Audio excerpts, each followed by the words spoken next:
boa noite a todos. Queria já agradecer, né, a presença de todos.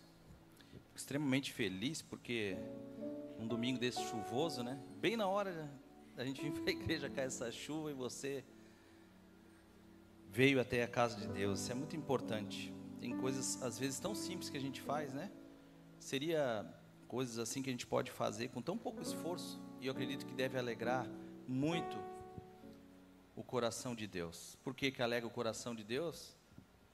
Porque às vezes a gente não dá muito valor, mas eu creio que Deus, Ele nos aguarda, Ele nos espera, Ele nos deseja. E quando a gente vem na casa dEle, isso é uma demonstração de amor, de carinho, de afeto, né? Da necessidade verdadeira que a gente tem e demonstra para Ele. Então, glória a Deus pela sua vida. Espero que Deus ministre na sua vida na noite de hoje. Nós viemos agora há pouco de um retiro, onde Deus ministrou bastante. Todos nós lá, né?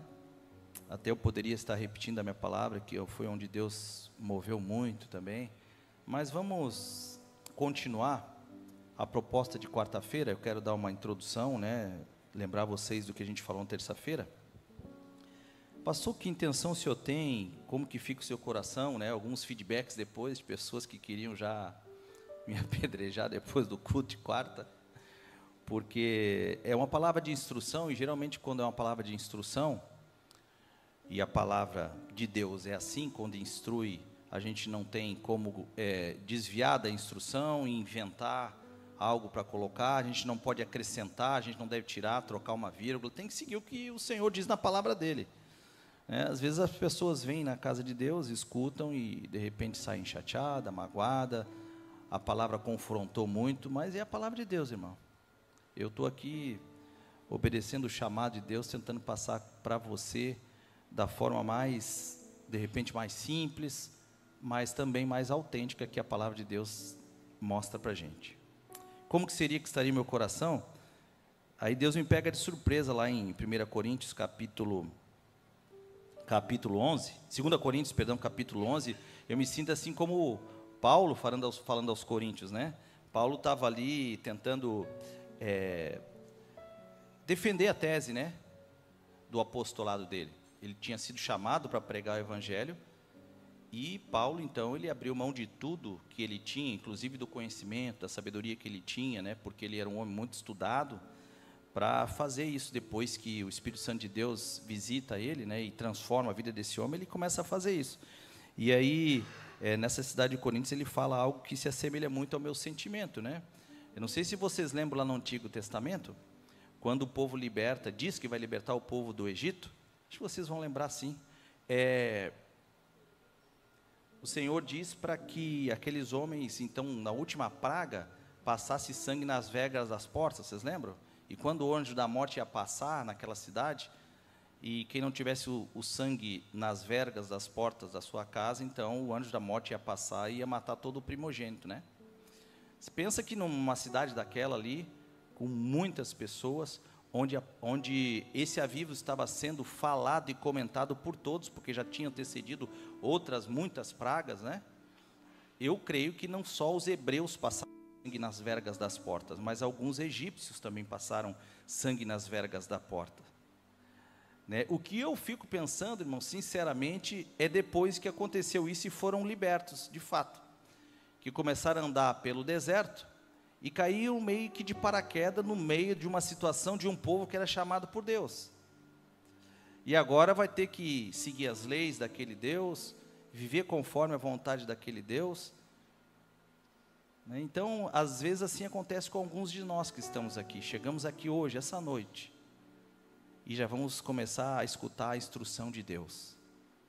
Então, abre os seus olhos, abre os seus ouvidos, abre o seu coração. Olha só o que Paulo fala lá em 1 Coríntios, capítulo 11, 2 Coríntios, perdão, capítulo 11, ele diz assim, ó: eu gostaria que vocês me suportassem. Depois de quarta, né? Então, eu gostaria que vocês me suportassem hoje. Me suportassem um pouco mais, suportassem a minha loucura. Eu tenho zelo por vocês, ou seja, eu também. Depois que o Senhor me chamou para essa tarefa, para o que eu tenho que fazer, eu vejo todos aqueles que vêm até a igreja, escutar a palavra de Deus, todos aqueles que nos procuram, eu tenho afeto, carinho. E eu desejo exatamente o que Paulo está falando aqui. Eu tenho zelo por vocês, como um zelo que vem de Deus, pois eu preparei, eu gosto de mudar aqui, eu estou preparando vocês para apresentá-los como uma virgem pura a um só esposo, que é Cristo. A instrução da palavra, em síntese, é isso. Você vem, escuta, e é Deus moldando e trabalhando você, para que você seja ataviado, para ser apresentado como uma noiva para Cristo, que é Ele mesmo. E aí Paulo diz assim, é um alerta, que introduz a minha palavra na noite de hoje. Ele diz assim, eu na realidade temo que a serpente, que é muito astuta e que enganou Eva, assim também faça na mente de vocês, e a mente de vocês sejam corrompidas e afetadas na simplicidade e pureza que vocês têm que ter com Cristo. Então, o desejo do meu coração é que na noite de hoje o Senhor Jesus, através do Espírito Santo, conserve e limpe a mente e o coração de vocês, para vocês escutar a palavra de Deus. E o desejo do meu coração é, quem sabe um dia, e eu sei que vai chegar esse dia, que todos nós possamos ser apresentados para o noivo, que é nosso Senhor Jesus Cristo, e para que a gente possa morar eternamente com Ele, e viver eternamente com Ele, amém? Eu falei no último domingo a respeito disso aqui, ó, que todos sejam um, né? E não é, na realidade, a intenção somente que todos sejam uma unidade na igreja, mas que todos sejam um com Cristo Jesus, né? Assim como meu coração está aparelhado com Ele, o seu também esteja da mesma forma aparelhado com Jesus, né? E João, esse autor do Evangelho, ele é diferente dos outros evangelhos, né? Um esclarecimento aqui, existem 4 evangelhos, Mateus, Marcos, Lucas e João ele se diferencia de Mateus, Marcos e Lucas.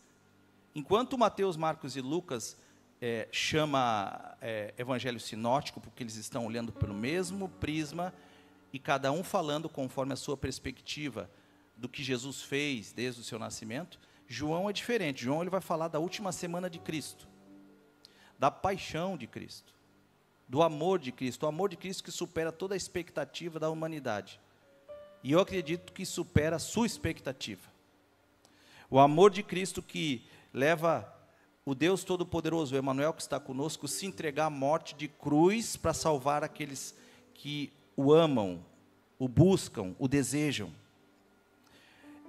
João ele vai escrever a respeito disto, do amor, da paixão de Cristo. E João capítulo 15, versículo 13, o próprio Jesus diz, ele fala a respeito desse amor e diz assim, ninguém tem amor maior do que este, de alguém dar a própria vida pelo seu amigo. Ei, tenta entender isso essa noite, que o teu maior amigo é Jesus Cristo, e que Ele deu a vida por você, para salvar você. Jesus, ele, nesse contexto, onde ele fala a respeito aqui de entregar a vida, de ser um com Ele, ele estava na sua última semana, é João que está falando dessa paixão. E ele vai fazer vários discursos, instruir os apóstolos, os discípulos, as pessoas que estão perto dele. Ele fala para os apóstolos deles, aqueles que estão mais perto dele, que ele ia morrer, que ele ia se entregar. Esses homens ficam perplexos, apavorados, com medo, revoltados ao mesmo tempo, mas ele fala que iria morrer. Ele começa a instruir aqueles discípulos. Antes da ceia, ele faz um ato que mostra a humildade e o amor desse amigo, e ele lava os pés dos discípulos. Você consegue imaginar isso? Jesus lavando o seu pé. Ele lava os pés dos discípulos, e ele começa a ensinar, e ele fala para eles, olha, não temam, não temam, e ele faz uma oração ousada, irmãos. Ele começa a falar para Deus algo que é muito ousado, em relação àqueles que Ele separou para Ele. E eu quero dizer para você nessa noite, que essa oração é feita para você. No capítulo 17, Jesus, ele faz essa oração, e ele faz, no meio dessa oração, um pedido específico para Deus. E ele diz: Senhor, esta oração que eu faço, são para aqueles que tu me deste. Para aqueles que creem e vão crer em mim. Ele deixa bem claro isso, no versículo 9. Ele diz: Senhor, eu peço por esses que tu me deu. Eu não vou pedir pelo mundo. E aqui tem algo que é muito importante, que eu quero que você entenda. Jesus, ele quer salvar o mundo todo, mas ele conhece aqueles que escutam e obedecem à voz dele. O verdadeiro pastor conhece as suas ovelhas e sabe quem escuta e obedece à voz dele.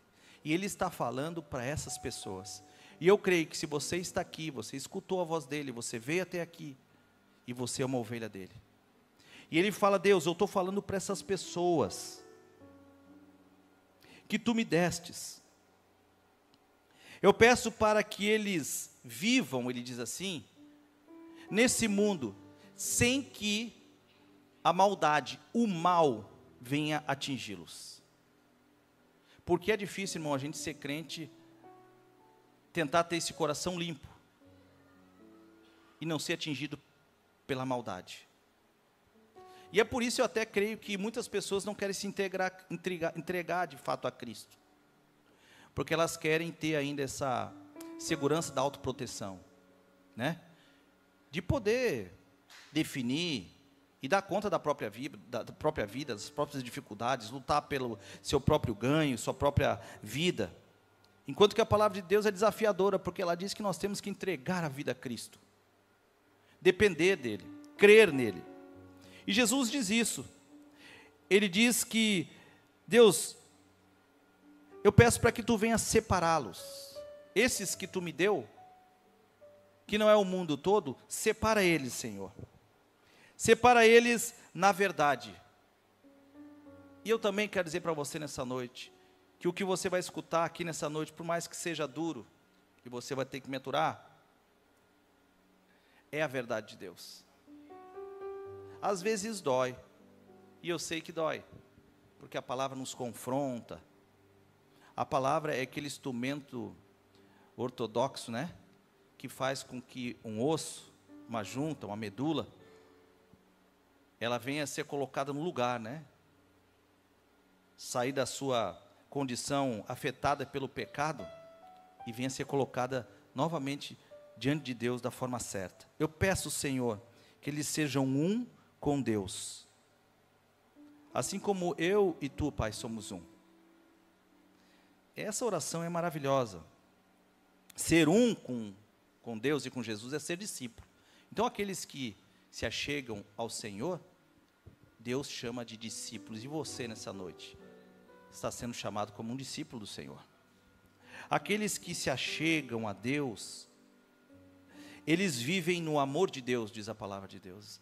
E eu falei na quarta passada que é maravilhoso poder viver no amor de Deus.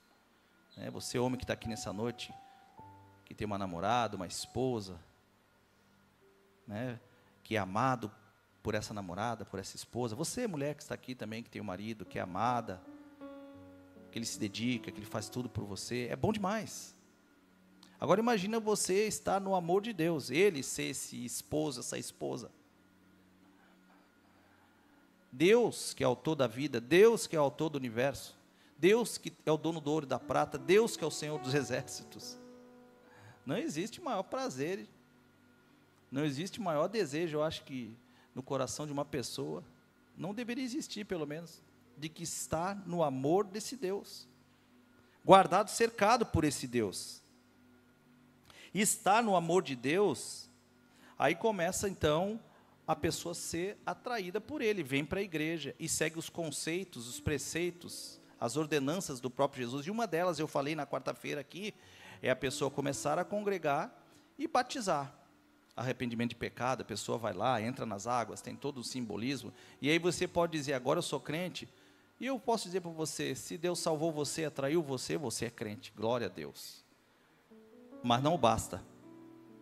E aí começa a ficar justo demais. Não basta só batizar, não basta só seguir a instrução.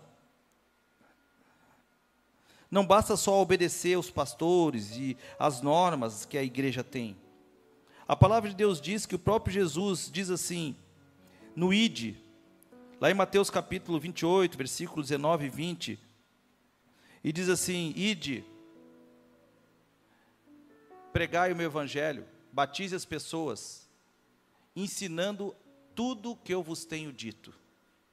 Então a segunda parte é esse processo que você vai viver na igreja e na sua vida como cristão. Aprender a viver tudo aquilo que Jesus tem dito. E essa palavra aqui é a respeito disso. Ensinar você a aprender a viver tudo que Jesus tem dito. E você pode estar pensando aí, pastor, o senhor está falando isso tudo porque vem chibata aí, né? Irmãos, aprender tudo que Jesus tem dito não é fácil, mas eu não posso dizer para você que não tem um tanto exagerado de prazer. Tem. Eu não quero esconder de você que vai ter que ter um tanto exagerado de renúncia. Tem que ter. Mas o prazer ainda é maior. Porque quem está do outro lado desse amor, aonde você está, é com o Deus Todo-Poderoso. Se é que existe uma definição para a palavra amor, essa definição é a pessoa de Deus. Ele envolve você, cuida de você, fala com você na intimidade, se manifesta para você. E eu falei aqui na quarta-feira que você precisa aprender a guardar essas coisas. Para ser um discípulo do Senhor Jesus, você precisa aprender a obedecer e guardar tudo aquilo que o Senhor Jesus tinha dito e continua dizendo ao longo dos anos, até chegar essa noite, com você aqui para escutar. Ele diz, em resumo, eu falei 4 pontos na quarta-feira, que você precisa ser fiel a Ele. Você precisa aprender a ser fiel a Deus. Como que faz isso, pastor? Você precisa ser íntegro, completo, né? Íntegro é sem mistura.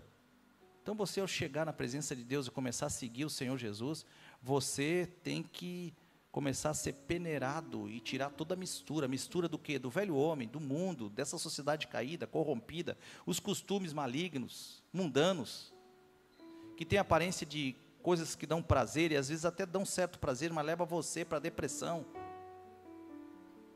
Eu sei que algumas pessoas aqui passam por esses problemas, depressão, e às vezes nem sabem o motivo. Eu quero dizer que o motivo está aí, irmão. O motivo é esse. É a pessoa que não consegue ser íntegra, que está misturada com tudo e com todos. Perdeu a essência do valor real da vida. Fora as outras perdas, que muitas vezes são tragédias que acontecem conosco. Mas perdeu-se. A pessoa, para ser fiel a Deus, precisa ser íntegro e precisa ser honesto. Honesto da palavra, do original da palavra aqui, da etimologia da palavra onus. Ou seja, honra. A pessoa, para ser fiel a Deus, ela tem que honrar o Senhor dessa palavra, essa palavra.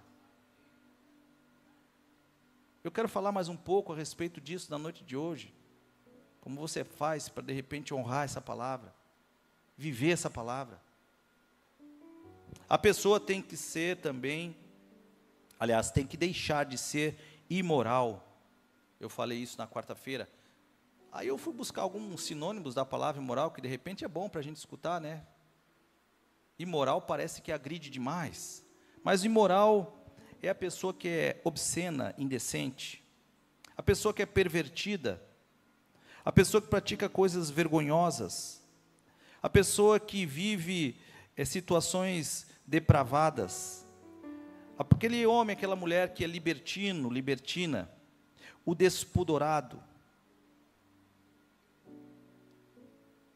E eu não preciso entrar em detalhes como eu entrei na quarta-feira passada, mas deixar de ser imoral. É isso. Na minha época eu dizia, vai ter vergonha na cara. Não é assim? Rapaz, vai ter vergonha na cara. Eu acho muito bacana essa expressão, porque ter vergonha na cara é demonstrar quem você é de fato. E às vezes a pessoa está demonstrando algo que é tudo isso e muito mais. É a pessoa ser imoral. E a imoralidade leva a pessoa a cobiçar. E a palavra de Deus também, Jesus também ensina que para ser discípulo dele, você não deve cobiçar. Aquele que cobiça, o cobiçoso, é geralmente aquele homem, aquela mulher que não se satisfaz com nada.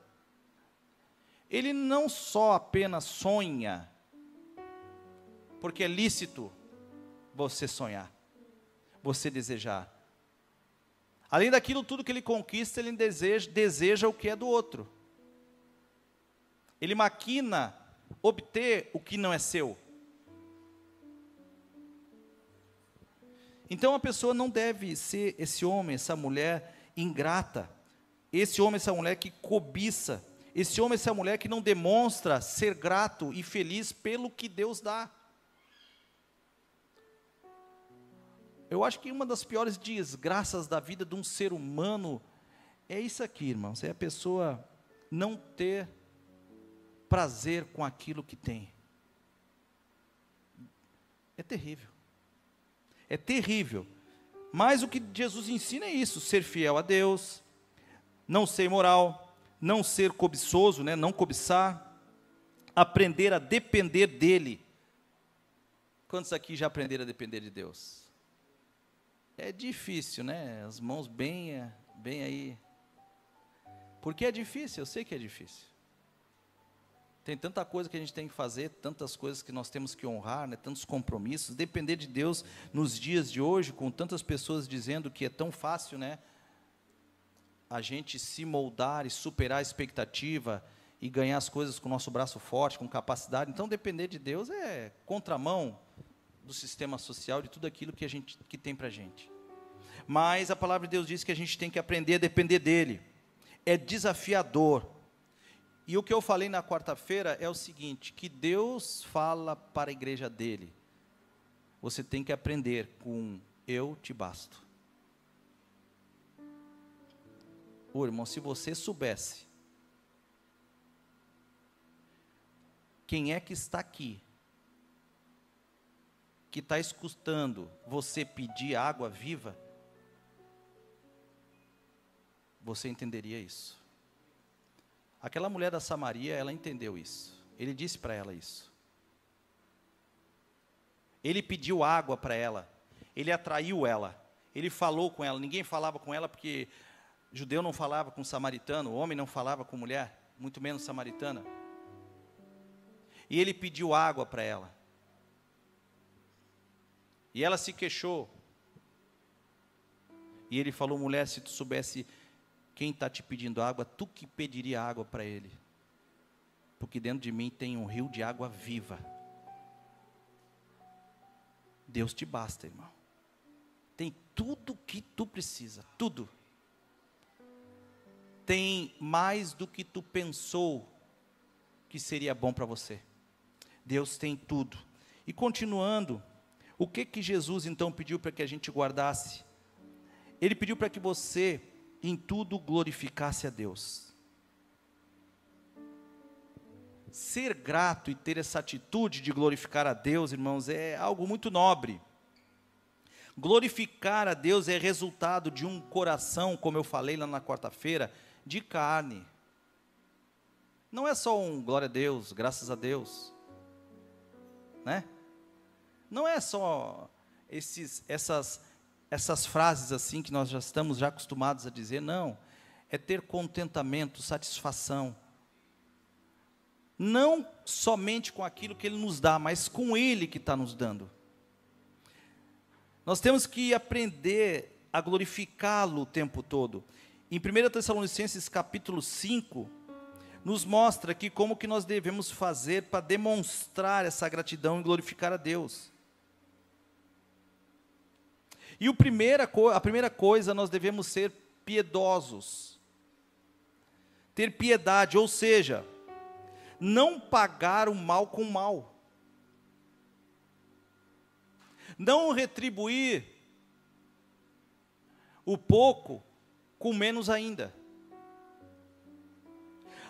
A gente glorifica a Deus sendo piedoso, sendo bom para os outros, fazendo melhor do que você espera que faça com você, para aquele que de repente você já entendeu que não merece. É difícil tratar isso no nosso coração, eu sei que é, porque o melhor é para a gente mesmo, né? O melhor é para aqueles que estão próximos. Mas se desgastar no meio do turbilhão da vida para fazer o melhor para aquele que não está fazendo bem, isso é glorificar a Deus, irmão. Não é fácil. Não é muito fácil, mas é possível. Ser piedoso é ter essa virtude de servir Jesus. Por que que essa virtude de servir Jesus? Porque ele diz que quando vocês fizerem essas coisas para qualquer um desses pequeninos, vocês estão fazendo para mim.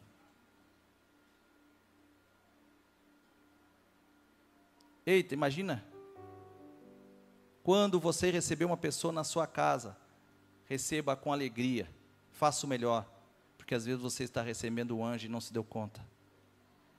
É maravilhoso, nós escutamos isso na década de 80, muitas vezes na década de 90. Isso é ser piedoso, irmãos, isso é glorificar a Deus. Glorificar a Deus não é só glorificá-lo com seus lábios, não é só isso, é fazer isso de forma que você possa demonstrar o que tem verdadeiramente no seu coração.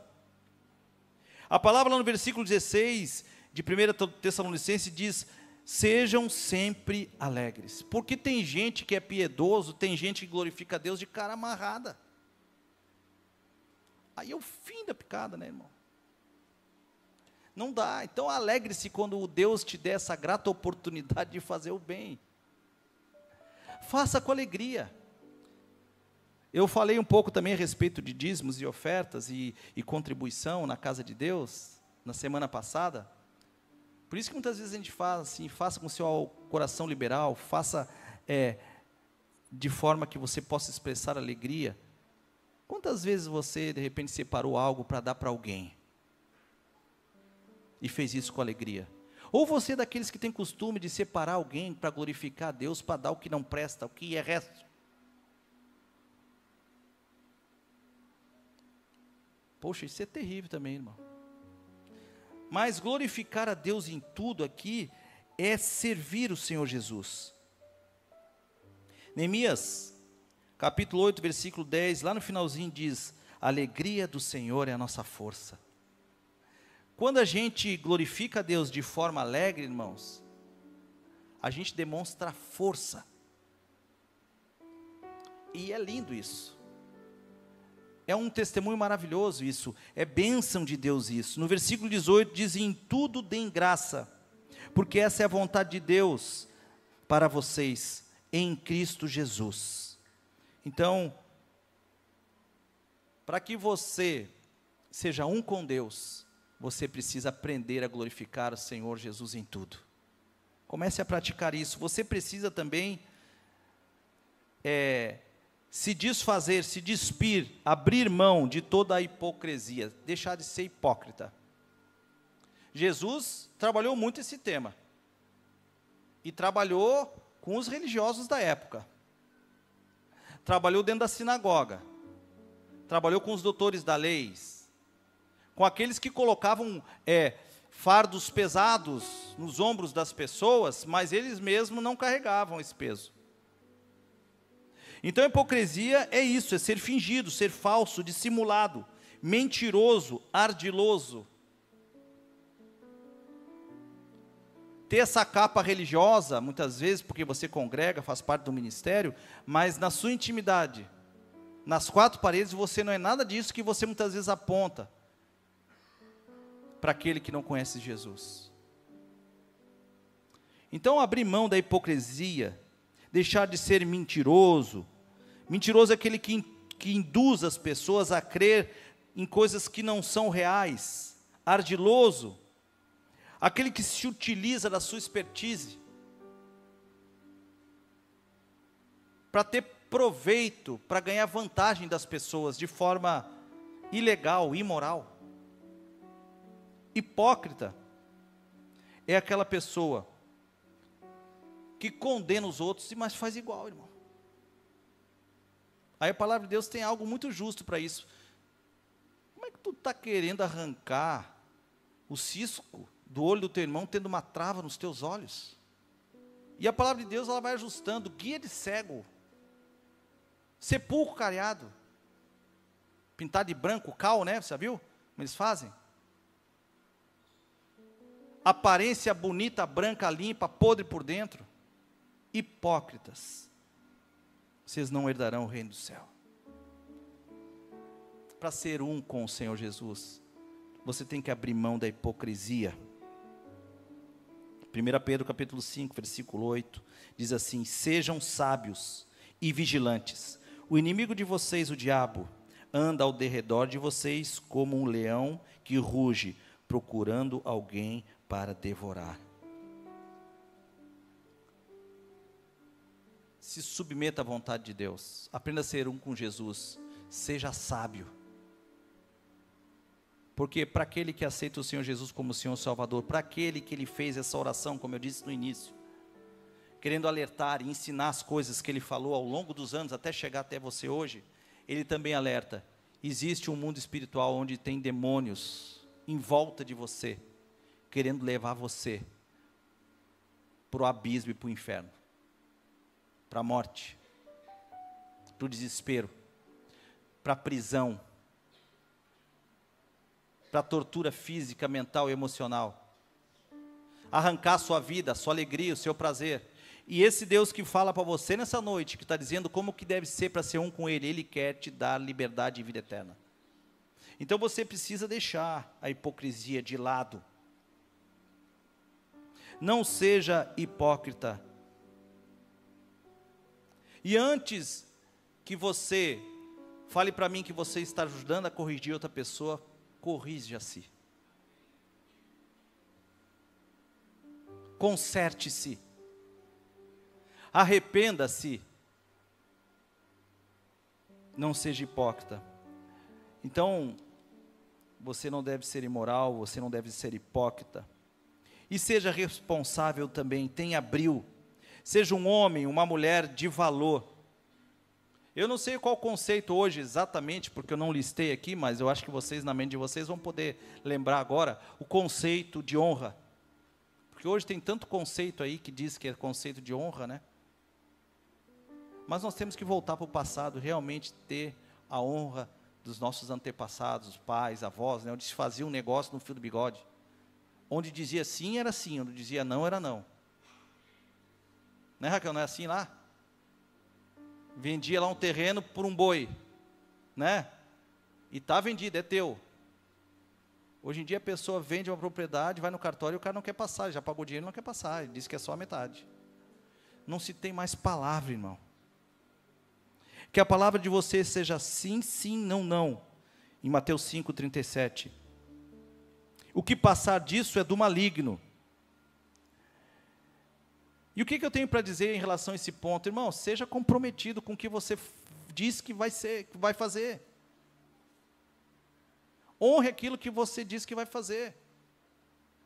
Mas é muito fácil quando a gente honra pessoas, locais, situações. Mas para ser um com Cristo, honre-o. Que a sua palavra sim seja sim, que a sua de não seja não. Então não antecipe. Não coloque o carro nas frentes dos bois, espere o tempo de Deus. Não tem problema nenhum você me visitar aqui por 6 meses, 12 meses, para entender. Eu só quero aconselhar você, sugerir a você, abra o seu coração, observe tudo. Seja manso. Deixa o Senhor Jesus falar com você. E quando for sim, seja o sim. Eu tenho esse exemplo do Júnior ali, o meu genro. Ousado, veio querer namorar com a minha filha. Mundano. Estava na balada, ele vinha na igreja e depois saía para a balada. E eu não era um homem armado, né? Então... E ele também era maior que eu, também não dava para fazer muita coisa. Mas... Aí, a primeira situação que foi, eu disse... tu pode namorar, mas para ser mais sério, tu vai ter que batizar. Ele disse, eu não batizo. Isso me deixou bravo, guria. Disse, mas que rapaz petulante, cara. Mas ele foi para um retiro. Só que mal sabia ele que aquilo ali para mim era um desafio, né? Eu digo, mas é esse que eu gosto mesmo. É desse que eu gosto. E foi indo, foi indo, foi indo. Aí agora eu quero me batizar. Aí agora eu quero... Não sabia tocar nada, era um zero à esquerda. Aí daqui a pouco começou a aprender a tocar, noivou com a Luísa, casou com a Luísa. Aí começou aquela paternidade. Aí, olha como são as coisas. Daquele Júnior que disse que não queria, né, se batizar, depois foi fazer teologia para me imitar. Eu digo, que bonito. Agora está aí, ó. Todo mundo vai embora, só fica ele. Puxa saco. Mas é assim, irmãos. É assim que Deus faz. Quando é sim, sim. Quando é não, não. Então, quando Deus falar com você e você sentir que é Deus falando com você, corra para os braços dele, diga sim, submeta a ele, obedeça a ele. Tenha honra, tenha brio, seja responsável. Sim, sim, não, não. Suporte os outros. Outro ponto, se você quer ser um com Cristo, suporte os outros. Estou no penúltimo ponto já. Suportar os outros também não é fácil, né, Vianney? Essa mulher aqui, ó, é a maior enganação. Esse casal aqui, ó, porque eles têm uma clínica lá que não tem nada a ver com a clínica. É uma igreja lá. Tu vai lá, cara, eles ficam discipulando, falando a palavra de Deus. Eles são espertos esses dois. Não é, Vianney? Aí tu deita lá, ela te enche de agulha. E ainda te fala de Jesus, cara, e reclama de mim. Que às vezes sou um pouquinho duro. Eu tenho pânico de agulha, irmão. Pânico. Dá um suador, chega a desmaiar. Pois ela está me agulhando há 1 ano. Mas aí eu vou com, né, eu vou com, porque cada vez que eu vou lá, eu mostro para ela como é que é seguir Jesus. Aí eu dou umas agulhadas nela também. Para me vingar, né, Davis? A gente aperta de um lado e aperta do outro, aperta de um lado e aperta do outro. Mas carregar, ser suporte dos outros. Colossenses 3,13, suportem uns aos outros. E suportar aqui, irmãos, é apoiar, é servir. Não é fácil. Você precisa se apaixonar por quem sofre. Não é fácil. Apaixonar pelo cheirosinho, pela cheirosinha, pelo simpático, pelo alegre, pelo engraçado é fácil, mas o problemático, a mala sem alça, não é fácil. Mas o Senhor Jesus, para ser um comigo, tem que suportar os outros. Efésios 2,10 diz, pois somos feitura dele, criados em Cristo Jesus, para boas obras, as quais Deus de antemão preparou para que andássemos nela. O que eu quero dizer com isso? Que você não precisa fazer boas obras para ser salvo. A boa obra é consequência da sua salvação. Você foi chamado para fazer boas obras, e isso foi feito para você de antemão. Suportar os outros. Quando Deus te chamou no kit salva-vida, Ele colocou um tanto bem exagerado de paciência na sua vida para você suportar o mala sem alça. De amor para você ter por aquele que te odeia e reclama o tempo todo, tira sua paciência, mata o seu tempo. Tem pessoas que têm asco, horror de perder tempo com os outros. Mas eu quero dizer, para que você seja um com Jesus, você tem que aprender tudo que Ele ensinou. E Ele ensinou que você tem que aprender a suportar os outros. Viu, Raquel? Glória a Deus. Volta lá e traz ela de novo. Quarta-feira não deu certo, quem sabe? Ela está aí hoje? Não veio, tá vendo? Não é mala sem alça, não estou dizendo isso. É um amor de pessoa, até peço perdão. Mas, irmãos, é suportar. A Raquel às vezes sai daqui, agora eu acho que queimei meu filme com a pessoa. Porque ela traz as pessoas, fala tudo de bom, chega aqui, Mas, irmão, suportar, irmão. trazer, repetir, convidar, ir na casa, sair para tomar um café, suportar uns aos outros. Convida a pessoa, traz a pessoa. Sabe por quê? Porque Deus vai usar você para você ministrar a pessoa. Deus vai usar a sua vida para que você sirva de exemplo para essa pessoa. Não é assim, Viviane? É assim. Está vendo? Não conta. Porque já está lá na clínica mesmo. Né, Viviane? Mas é suportar a pessoa. Mateus 25:40. Em verdade lhes digo que sempre que fizerdes a um destes meus pequeninos irmãos, foi a mim que o fizestes. Eu acho lindo isso, né? Jesus chamando a gente de irmão. Né? É como aquele irmão querido que a gente tem, bem chegado, né? Que está passando um problema, e a gente gosta daquele irmão que não é problemático. Ele diz, cara, dá uma força lá para o meu irmão. Pô, se estiver fazendo para ele, está fazendo para mim. Então, em consideração a ti, eu faço.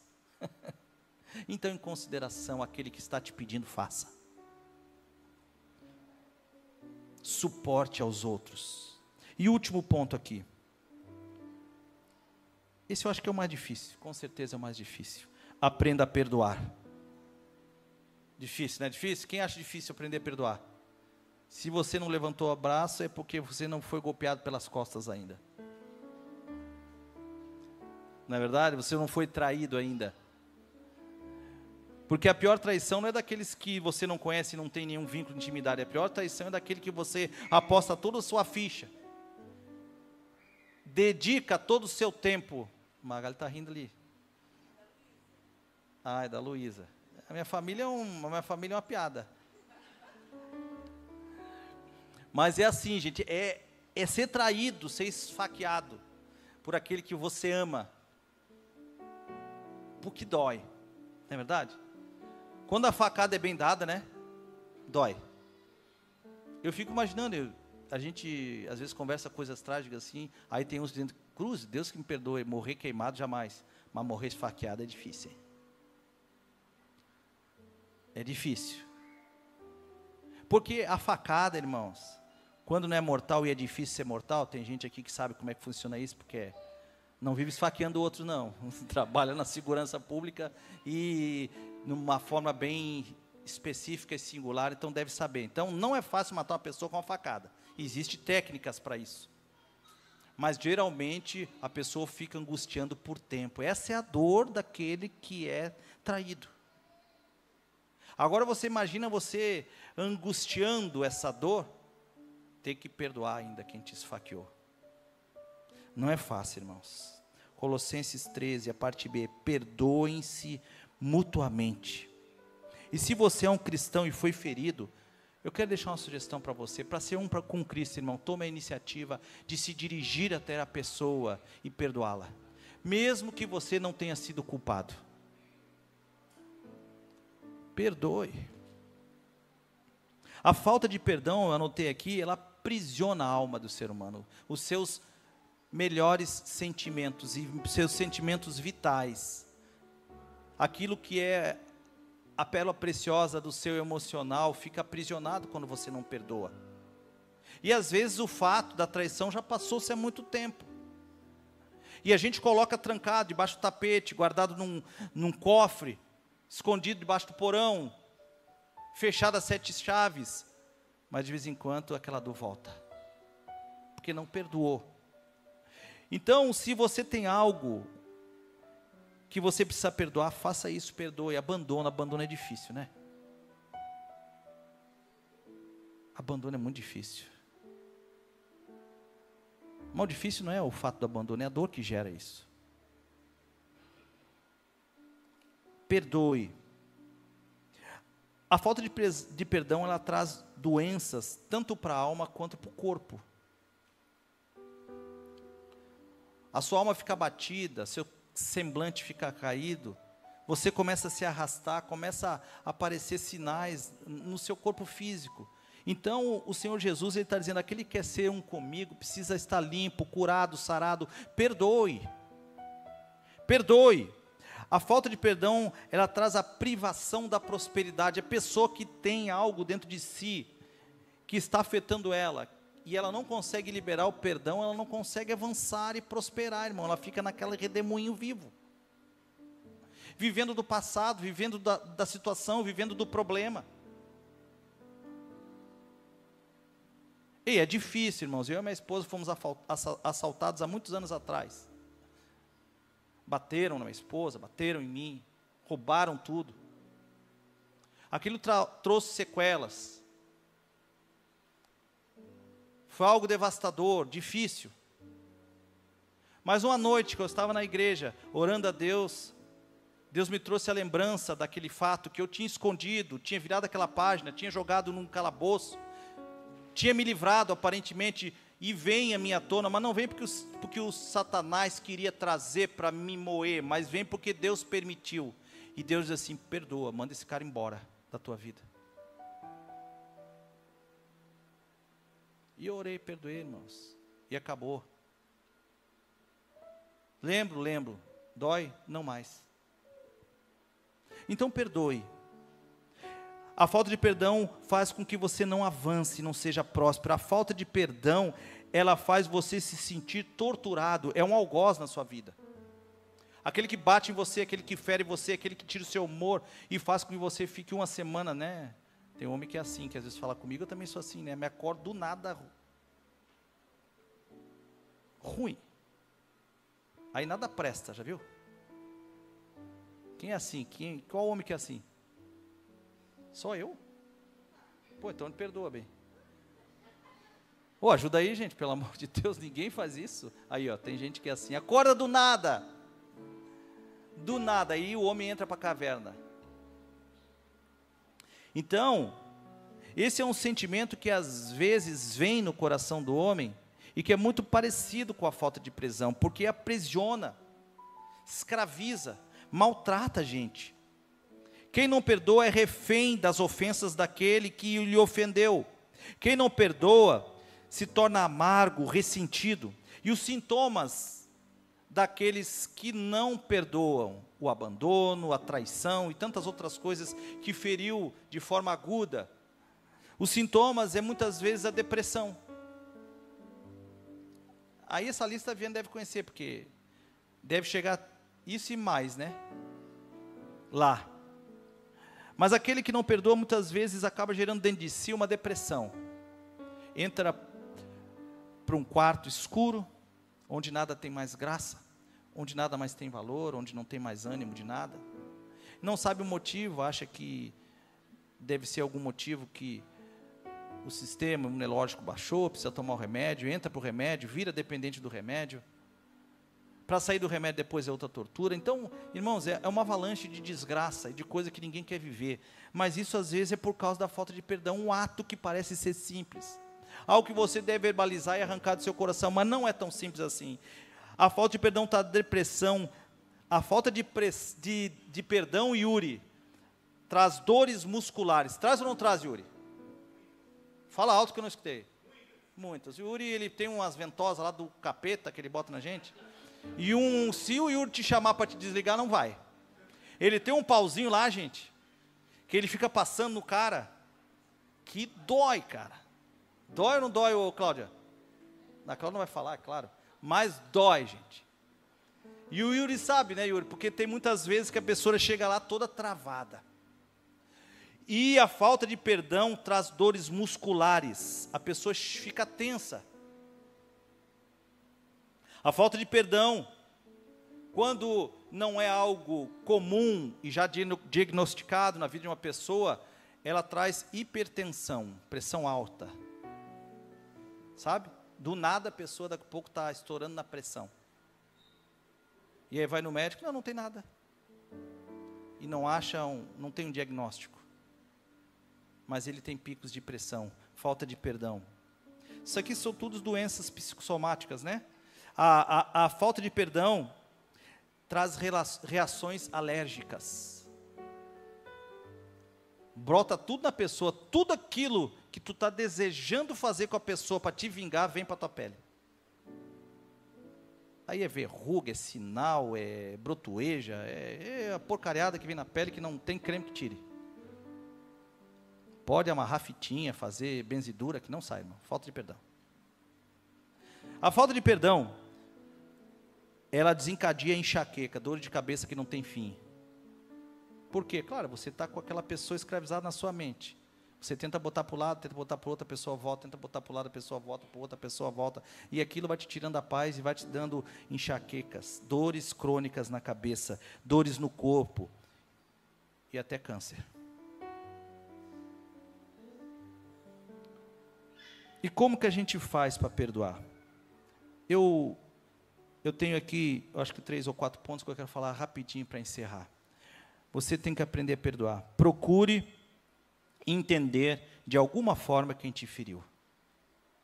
E, irmão, a experiência que nós temos pastorais nos ensina tantas coisas, que às vezes a pessoa chega aqui rindo muito, muito alegre, descompensada, a gente já olha e diz, ih, tem coisa aí, não é normal.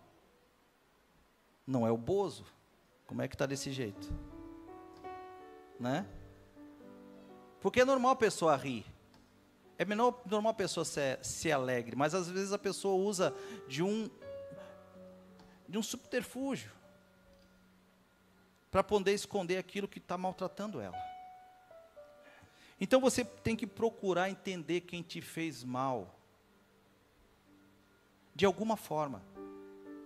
Porque às vezes quando a pessoa chega aqui assim, a gente vai ver, geralmente é problema familiar desde a sua infância. Geralmente é falta de perdão, não teve como perdoar. Porque meu pai morreu, minha mãe casou com outro. Esse homem amava minha mãe, me tratava bem, mas teve um dia que ele abusou de mim, continuou abusando de mim até meus 19 anos. E me ameaçava. Como que eu vou perdoar um desgraçado desse? E aí não tem perdão. E aí para fazer isso tudo que eu falei do perdão se torna algo tão impossível, tão difícil. Mas tenta entender de alguma forma. Peça força para Deus. Peça sabedoria para Deus. Peça o mover de Deus na sua vida. Clame pelo Espírito Santo de Deus na sua vida, para Ele mover o seu coração de alguma forma, para que você venha entender, para que você liberte essa pessoa. Porque a falta de perdão é você que aprisionou essa situação dentro de você, você quer se vingar e às vezes não tem mais como se vingar. E agora quem está aprisionado e sofrendo é você. Então você tem que procurar entender, você tem que expurgar, coloque para fora. Se você deseja gritar, grita, irmão. Bota para fora. Se você precisar chorar, chore. Porque às vezes a falta de perdão deixa o ser humano tão seco que ele não consegue mais gritar, mais chorar, mais nada. Mas você tem que aprender a expurgar essas coisas para poder perdoar. Você precisa deixar a pessoa ir. Libertar a pessoa. Aquele cara que nos assaltou tudo, era um presidiário foragido, voltou a ser preso, depois eu tive notícia que mataram ele dentro da prisão, mas antes dele ser morto, eu até orava para que ele fosse restaurado e liberto, porque eu tinha libertado ele dentro do meu coração. E eu tentei ver ele como uma pessoa, eu tentei ver ele como uma criança inocente. Sabe-se lá o que aconteceu na vida desse homem. Eu sei que ele não tinha direito, essa pessoa não tinha direito de fazer isso com você, mas você precisa perdoar. Para ser um com Jesus. Entenda isso hoje e fique com isso no seu coração. Você não tinha direito dessa salvação. Você, ao longo da sua vida, feriu e traiu o Senhor Jesus de várias formas. E mesmo assim, que ele quando estava na cruz, olhou para aquelas pessoas e disse, Pai, perdoa eles, porque eles não sabem o que fazem. Se Jesus perdoou você, perdoe, irmão. Para ser um com Jesus, você precisa perdoar. Então, se você me perguntasse para encerrar, o que eu preciso para ser um com Jesus? Você precisa, para aqueles que estão anotando, ser fiel a Deus. Você precisa deixar a imoralidade de lado, deixar a cobiça de lado e aprender a depender do Altíssimo. Em tudo você precisa aprender a glorificar a Deus. não seja hipócrita e não seja também irresponsável. Seja um homem, uma mulher honrada, suporte os outros e aprenda a perdoar. Amém? Se coloque de pé. É uma noite de instrução e eu espero, do fundo do meu coração, que de alguma forma o Senhor, através do Espírito Santo, tenha falado com você nessa noite. Eu espero mais que isso, eu espero que você abra o seu coração e que você realmente tenha atitude a partir dessa noite, de repente nessa semana, procurar alguém, ligar para alguém, passar uma mensagem para alguém e dizer assim: olha, fulano, beltrano, quero dizer para você, não precisa falar nada, e se você ainda tem algo contra mim também, eu só quero que você me perdoe. Me perdoa. Se é que eu tenho te ferido, mesmo que muitas vezes eu joguei na tua cara que eu não fui o culpado, eu quero te pedir perdão. Eu tenho certeza, irmão, do que eu estou falando, que a partir da hora que você fazer isso, você vai ver o céu aberto. Aqueles que escutam e aprendem e praticam o que Jesus ordenou, deixam um fardo no altar. E agora, eles têm posse de um fardo que é leve. Esse fardo que é leve, é isso que a pessoa está falando quando vem aqui, escuta essas coisas difíceis e diz: poxa, hoje pegou pesado. Esse fardo, na realidade, é muito leve, porque ele vai te trazer prosperidade, alegria, paz, libertação. E você vai entrar no gozo e no amor de Deus, amém?